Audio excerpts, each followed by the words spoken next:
It feels good to be a Hey gangster. everybody, how's it going this morning? Did you sleep well? Yeah, all right, come on. Let's wake up a little bit. All right, let's get a show of hands. Who here knows how much money your coworkers make? Good, more than last time I asked that question. Who here tells your coworkers how much you make? Hey, Sonia, we're coworkers. How much money do you make? I make 50. I make 60 grand. Are you serious? People expect that at that point, the conversation gets negative and we start screaming at each other. Yeah. It never works out that way. Invariably, people get upset at the company, not each other. So there are generally two paths to making more money. You can either get a raise or you can change jobs. In this talk, we're going to focus on the latter. So sorry, hiring managers, we're looting your teams. So can you get a 20% raise at your existing job? Only if you take hostages. Companies aren't going to give raises to existing employees, or at least not large raises to existing employees. There's simply no benefit to them in doing that. So it's just easier to make more money by changing companies. The grass is always greener on the other side. You can always find a job that pays a bit more than the one you make now. Individual contributors in big tech companies can cap out around a few $1,000,000 a year. If that's you, congratulations, but I question what you're doing listening to this talk rather than rolling around on a pile of money somewhere. So how do you make more money when you're actually at the part where you're negotiating a salary after you've received an offer? Have you tried asking, hey, that offer's great. Could you add about 10 grand to it? Sure, Corey, no problem. Well, that was easy. There's a perspective that it's somehow shameful or wrong to ask for more money. I assure you, the company feels no shame about asking you to settle for less. It's always going to matter more to you than it's going to matter to the employer. There is no amount of money you can ask for that materially will shape the trajectory. Big money to you is small money to a company. So before you even get to the point of negotiating, you need an offer to negotiate in the first place. So nothing we're saying here will do you any good until you've gotten to that point. And how you get to that point of getting an offer is a whole other talk. It's really not something that, well, actually, we're about to talk about it. We're going to do something that I like to call talkception. So a couple years back, there was a guy named Mike Monteiro who gave a great talk called Fuck You, Pay Me. It was aimed at freelancers getting their clients to pay them. And that's great. We're going to rip that talk off. We're now going to give a mini talk about how to get to the point of getting a job offer, and we're going to slightly change the visual style to delineate the fact that we're having a talk. So this talk is no longer embarrassingly large numbers. This talk is now called Fuck You, Hire Me, Do It Right Fucking Now. Because we're usually in a hurry. So these days, getting a job really boils down to who you know and to making a human connection. You want to differentiate yourself between the hundreds of applicants that are applying for a job, and the only way you're going to do that is by being memorable. And the only way you're going to be memorable is actually with a human being. You're never going to be memorable to a machine. So what are some ways you might try to get a job? Perhaps you could apply online. Perhaps you're a fool. I don't have a high school diploma, so you can imagine how well going through the interview process and going through the application process works for me at most big companies. Whatever applicant tracking system that the system uses looks at that, immediately throws my resume in the trash, which people should do, but for different reasons. The problem is those systems, and HR in general, tend to be a gatekeeper. That's not a slur, but it's that they cannot say yes. They can only say no. So there's very little value in it going directly to them. If you go with an internal referral of someone introducing you, you're not a name on a screen. Suddenly you're a person. So that's the way that works. Find an internal referral. You know someone at a company, or you know someone who knows someone at a company. Invite them out to coffee. Ask them to pick their brain. If you find out anything that you like about the place, maybe that's a place you want to interview. But ask for an internal referral after you're done with that conversation. So there are some bullshit myths about asking for an internal referral. So we're going to deflate some of those myths. The first is that your referrer is actually sticking their neck out for you in a personal way, that they're somehow vouching for you and your quality and your character as an individual or your ability to get the job done. That's simply not that. They probably don't know you that well. HR doesn't think that this internal referral is any reflection of the employee making the referral. So just ask for the internal referral. Don't feel bad about it. They certainly aren't going to feel bad about it because they might even get a bonus for recommending you. It never works out that way. Even with giving references for people, if it's a solid reference, I've given dozens of references for people over the years, and never once has an employer called me up. So we hired Taylor on your recommendation. It turns out they were crap, and we're calling for an apology. I have never had that phone call. There's another myth here, that nobody wants to have coffee with you. That I can absolutely personally debunk. So before I became a developer, I was a lawyer for 8 years, and I got into this industry through a pretty untraditional route. And as I was launching on my job search, I sent out dozens of cold emails to people that I found that seemed cool, that worked for companies that I liked, and asked them, hey, can I take you out for coffee on this specific day and time? And I never got anybody tell me no. I definitely got a few non-responses, but the vast majority of people were really open to having coffee with me. I learned a lot. I made some connections in the industry, found some companies that I like to work for. So this way absolutely works. And coffee's delicious. Who says no? You're not supposed to do it that way. Well, yeah, that's the point. Rules are there for other people to let you show how much you want something. Yep. You don't need to wind up going down the same path as everyone else. That's part of the problem. Taleo, or whatever other ridiculous applicant tracking system, you know the thing I'm talking about. You apply for a job online, please update your resume. Great. Now please paste your resume into different text fields. Great. Now take this ridiculous personality test, yada, yada, yada. They don't work for applicants. They work for companies. When companies say, yeah, we want to take 5,000 applicants for this job and hire 3 people. It's great for that, but that's not what you're after. You don't need 5,000 jobs. You need 1. So be exceptional. The exception case is what we build our careers off of. If you don't have an internal referral who can introduce you, great. There's a service for that. It's called LinkedIn. It's a service its primary use is to scrape your address books and spam everyone you've ever met. But as a secondary effect, it shows who you've encountered throughout the course of your career. And if you run out of options and can't find anyone who knows you at a company, this is going to sound crazy. It's not. Email me. That email works. Don't ask why. If I can help you, I will. The reason I have a career is because once upon a time, people did favors for me. And you can never repay that. You can only pay it forward. Reach out. Go for the bold ask. So, show of hands here. Who loves their job? That is the exact same proportion as if I'd asked who is sitting next to their boss. Good, good, good. No, it's great. So another thing that you should keep in mind when you're getting into this process of applying for a job is apply for different jobs every quarter. Even if you've got a cool job, even if you've got one that you like, interviewing is a skill that you can lose if you don't use it. It's a skill just like any other. You'll get rusty if you aren't keeping up with it. So use it or lose it. It'll also force you to update your resume to remind yourself of the things that you're currently working on that maybe you didn't update LinkedIn for like a month or 2 months or 6 months or a year. This will force you to update your resume, keep your skills up to date, and it'll help you to also build relationships with companies in the area and companies that are in your market. So you want to stay fresh in these skills. Another thing you should do, even if you're not applying quarterly, so definitely still apply quarterly, is practice interviewing. Find your friends, find mentors, find people that are in positions of like hiring positions. If you have friends that are recruiters, or reach out to recruiters to talk to them about this. Practice interviewing. You want to make sure that you keep your technical interviewing skills fresh, but also make sure that you maintain this social skills are a skill, right? They're called social skills for a reason. So you want to make sure that you maintain these skills as well. And part of the interviewing process is coming across as a personable individual. And so one of those things it'll help you to do that if you continue to talk to people and continue to practice interviewing.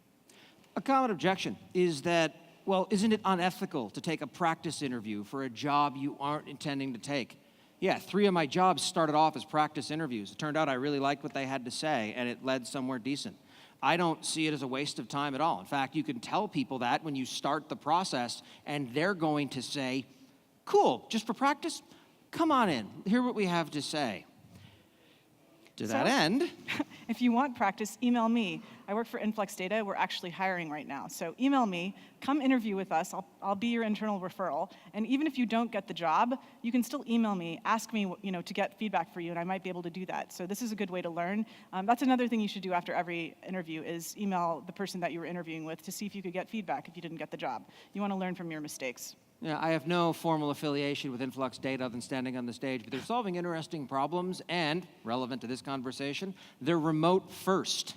Not we support remote, which is that whole second class of citizen who misses the hallway track. Remote and remote are two different things, but that's neither here nor there. So this concludes our fuck you, hire me, do it right fucking now portion of this talk. Applause, please. Talkception over. So that was easy. Now you have a job offer. Good work. Does anyone here ever call customer service just to yell at someone? What, just me? Okay, there we go. Great. Congratulations. You're a super shitty customer, and I am too. It's obnoxious to go into a conversation like that without knowing what it takes to make you happy. It's like, I don't have an outcome in mind. I just want to yell at you because I had bad service. Do you want a gift certificate? Do you want people to refund you something? What do you want? And negotiations are the same way. Go into it knowing what you want to get out of it. There's nothing immoral, bad, or shameful about negotiating for more money. If you give your time to a company, and you will give a lot of time to a company, you want to trade it for as much as you can possibly get because you cannot make more time. You can always get more money. So you came here for a talk on successful salary negotiation. So what makes for a successful negotiation? There's a quote that I loved about this, and I'll break my habit and read a slide to you. People tend to think of a successful negotiation as one where everyone walks away happy. But in reality, it's one where all parties walk away a little unhappy because no one gets exactly what they want. You know who said that? Sonia. Would have been weird if you read that slide. Yeah, it would have been a little bit self-attribution. Yeah. So let's talk about who's on the other side of the negotiating table. But you could also just as easily say that companies have the upper hand. They have a lot more resources, they have a lot more information, and they will never, what they're paying you will never matter as much to them as it does to you. I want to start off with a reminder here to assume good faith. No one shows up to work hoping to be obnoxious and screw people over unless you work at Uber. That said, let's talk about a couple of ways in which companies don't assume good faith. Who here has unlimited PTO? Take as much vacation as you want? Great. It's a great benefit that companies love to talk about that's a secret way to screw you. In California, where I live, if you accrue vacation time and then you quit, all of that gets paid out to you at your last salary. So the more you accrue, the more it pays out. In other places, most of them, including whichever Carolina we happen to be in right now, I am very hazy on that. Geography, not my strong suit. It doesn't accrue. Most states have it working this way. So if you don't like that, write your representatives. This is not a lobbying talk. But if you have 5 months of vacation time on the books, what you're doing in some sick way is incentivizing a company to get rid of you. And that gets a little on the weird side. Food for thought. Sonia's hiring. Yep. So it should really be called unlimited PTO. It's a way of screwing you that tends to disproportionately affect underrepresented minorities and people who are new to the industry. So don't necessarily fall for this concept of unlimited PTO. Invariably, people take less time than they would if it accrued. So let's talk about equity, which is largely a scam. This is a whole separate tangent I can go on for a long time, and I won't. But hear me out for a minute or two. And this also applies to pre-public companies. If you work for a publicly traded company that gives you RSUs, that vest on a schedule, you can sell in the open market, most of this won't apply. I'm talking about startups. Yay, welcome here to Twitter for Pets. Good work. We're going to go big in the field of pet communication. We're going to give you a bunch of options. And it doesn't work. First, you have no idea how to adequately assess what it is you're given. It also depends upon your founders. When they exit, if they exit, they have to negotiate super well against VCs and investment bankers who do 4 of those deals a week. You potentially get diluted out in future funding rounds. You have to stick around for your entire vesting period and assume there isn't a new vest in the event of an exit. Actually having to exit, and assuming all those things go super well, the founders buy a yacht and you buy a Toyota. There's a whole spiel on this that would be 3 separate talks. But if you want to go ahead and go into this in some depth, Google for the Open Guide to Equity Compensation. It's a big markdown document on GitHub. It's absolutely worth taking the time to read through it if you have equity as part of your compensation. That said, if you like startup culture, go for it. I'm not trying to say don't work for a startup. What I am saying is don't work for nothing. And don't substitute equity for salary. Equity should be icing on the cake. If you get a cake with no icing or a cake that's all icing, congratulations, that's a shitty cake. The idea is to come away from it better than you were. You're gambling enough on your employer without, can I pay bills next month if we don't exit? Don't add to your risk profile by going heavy in magic equity dollars. It just doesn't replace salary. My tangent's over. So remember that interviews are two-way sales. This is not just about the company judging you and deciding whether or not you're a fit. This is also about you judging the company and deciding whether they're a fit for you. This brings to mind, there's a guy named Herb Cohen who wrote a really good book on negotiation. We'll link you to the title and a site to that at the very end. But he talks about these 3 elements of negotiation, one of which is information, a second is time, and a third is power. This element goes to the third. This interviews are two-way sales. This idea goes to the third element, that you also have power in this situation. Don't devalue that. You are also interviewing the company. They're not holding all the cards. If you walk into that room, or if you're in that negotiation process and you've presumed already in your mind that the company holds all the cards, that's exactly what's going to happen. The company's going to be holding all the cards. So some of this is psychological. Power is largely a matter of perception, and so you don't want to give away all of your power. You want to keep some of that to yourself. So remember, you're also interviewing the company. Companies forget this at their own peril. If I sell you a pen, there's no chance that the pen is going to decide it doesn't want to go home with you. It doesn't work that way when you're negotiating a job. And there's a giant information asymmetry here in that companies know how much money everyone makes. Because they know what your coworkers make to the penny, and they talk to a lot of candidates who tell them from other companies what pay scales look like. And that's not inherently bad, but they have a lot more information. One of the ways you start to balance this is to know your own market value. Glassdoor is a great way of finding this. Glassdoor.com, people report salaries. Take it with a grain of salt, but it's a good starting point. Some companies do salary surveys every year or two. Anyone ever read one of these? Yeah. You know who writes them? Liars. The reason being is these are recruiting companies. They sell their services to companies. It is in their interest then, and their clients' interest, to have relatively low numbers, not high numbers, because that works out well for everyone on that side of it. So knowing what people make and your own market value is important. Something you should be aware of. There's a federal law called the National Labor Relations Act that makes discussing how much money you make with your coworkers a protected activity. Let me caveat that, since I'm standing next to a former attorney. That does not apply to supervisors, and make sure that you supervise people, pay attention to that, but you cannot be fired or disciplined for discussing how much money you make with your coworkers. Useful tidbit there. So now we are 45 slides in, ready to hear actually about what you came here to hear about, which is how to negotiate. So we're about to get to that portion. Almost. But first, let's introduce ourselves. My name is Sonia Gupta. I'm a developer advocate at Influx Data. Like I said, I used to be a lawyer before I started down this path. I was a public defender in New Orleans after Katrina. Then I was a prosecutor. Then I worked as an assistant attorney general before I said, screw this, I'm going to go move to Denver, attend a code school, change careers, and launch down this path. So that's what I've been doing. So come meet me after the talk. We can chat more negotiation skills if you're interested. Aren't you moving next week? Oh yeah, I forgot to mention that. I am. I'm moving to LA next week. So if anybody here knows anybody cool in LA, let me know. I'm looking to meet new people there and maybe make some coffee meetings, right? She's buying coffee. All you have to do is go to LA. And I'm Quinn.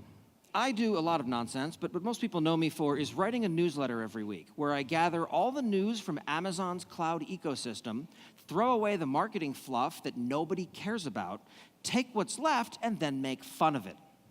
I win friends and influence people in some of the strangest ways. I have a day job as well as an independent consultant where I fix the horrifying AWS bill, which is neither here nor there, usually there.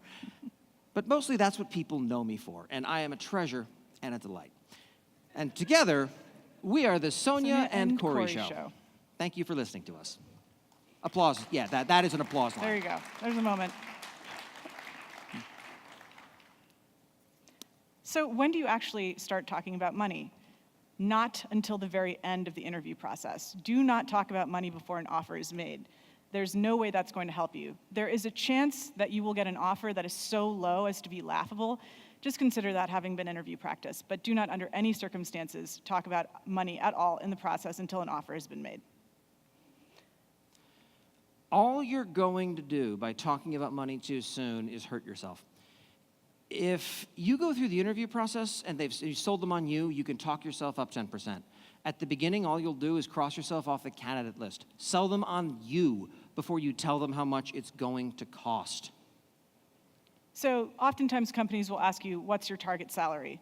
Don't ever name a number first. The first person to name a number loses. They'll always ask you for a number first, though. You can say, well, I'm wondering what you're thinking might be a salary range for this. And in California, actually, you can ask the company for a salary range, and they're legally obligated to give you the target range for that, the target range for that salary, sorry. So you can also say, when asked that question, that you're not sure, what the requirements of the job are yet. You're still interested in learning more about the process, learning about the scope of your responsibilities, and see if you're a fit for that job, that you want to actually get to know the company better before you dive in and start talking numbers. An end run around it, too, is, well, what do you make now? In a growing number of states, this is now not a legal question to ask. In California, it's a misdemeanor. Not that it matters to companies, because you can't throw one in jail, but it's not a legal question. That said, if you're in a jurisdiction where it is illegal, it turns out that one of the best wrong answers is, you can't legally ask me that. You're absolutely right, I can't. So I don't get any other questions for me. Done. It doesn't wind up leading to a positive outcome. So being able to handle that question in a way that is not confrontational is important no matter where you live. So this approach works for someone in any state. And that approach basically boils down to none of your business, as Salt and Peppa would say. I might be dating myself here. Anybody remember that song, Ain't None of Yo Business? Yeah, it's a good one, right? Because it really isn't. It isn't the company's business. Now, you probably don't want to say those exact words, like, I'm quoting Salt and Peppa, none of your business. That won't go over so well with the company, but you can say something like, that's confidential between me and my employer, or I'm not at liberty to disclose that at this time, because maybe you're not at liberty to disclose that at that time, because you've personally decided that you're not at liberty to disclose that at this time. So don't give it up. That's one thing that you have. That's one piece of information, again, to talk about Herb Cohen's 3 elements of negotiation: information, time, and power.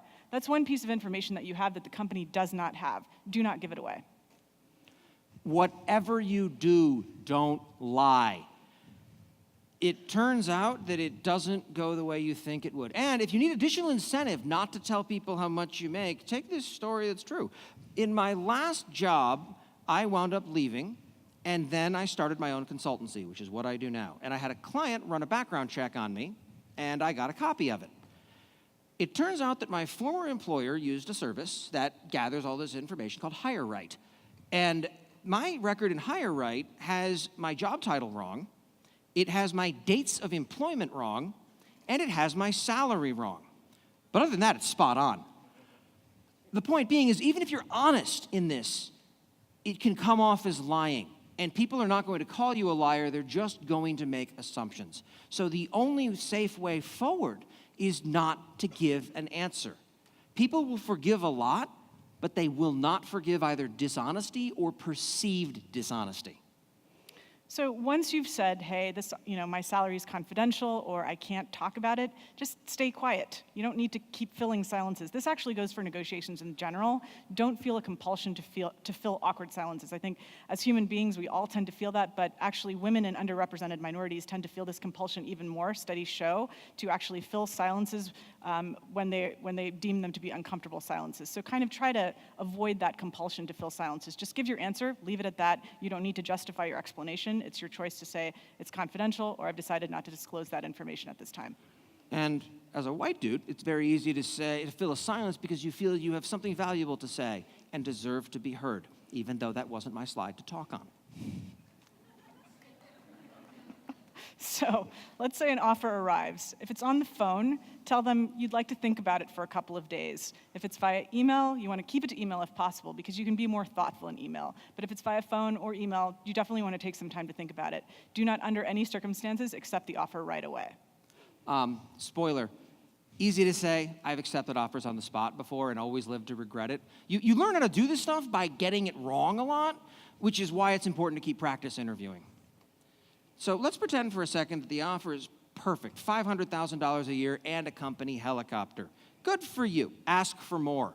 It's not just this year's salary, it's what raises are going to be based on. It's going to start setting the trajectory of what you're doing throughout your career.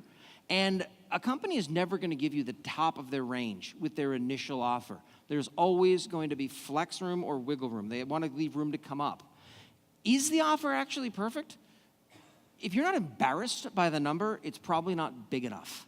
That's a good rule of thumb.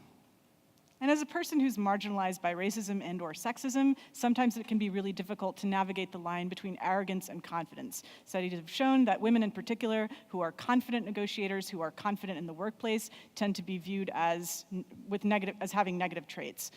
So keep that in mind. There are ways to get around that, though, during the negotiation process, and one of that is to simply know your value, know what you're worth, know the market rate. That way you're approaching this at an angle of facts and avoiding that tendency that we have, that are social norms, to think of women and underrepresented people as being arrogant when in fact it's just confidence.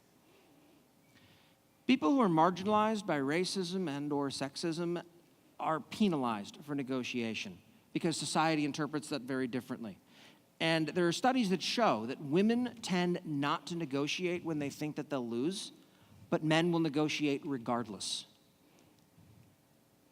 Women advocating for other people, however, triggers the whole mama bear idea where, okay, that is socially accepted. So what you might want to do in that situation is spin your own advocacy as advocating on behalf of the company, of making it a better outcome for them.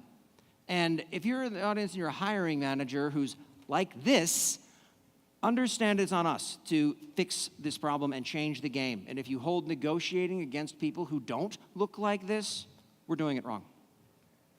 So a little interlude for the white dudes who just zoned out over the last minute or so. And this will apply to anybody.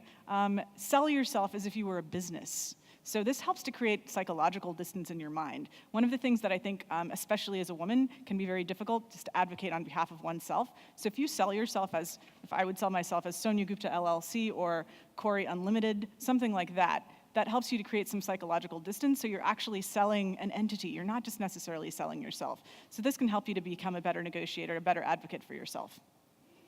We really do all look alike, don't we? Yeah. Another thing you want to make sure that you do is to detail your own accomplishments. So when you're talking about things that you did in your past job, you want to talk in terms of I, not we.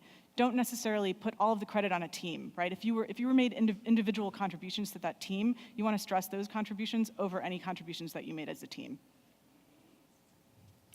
It also turns out when you ask for more money, the usual answer is not, well, okay. If so, question that.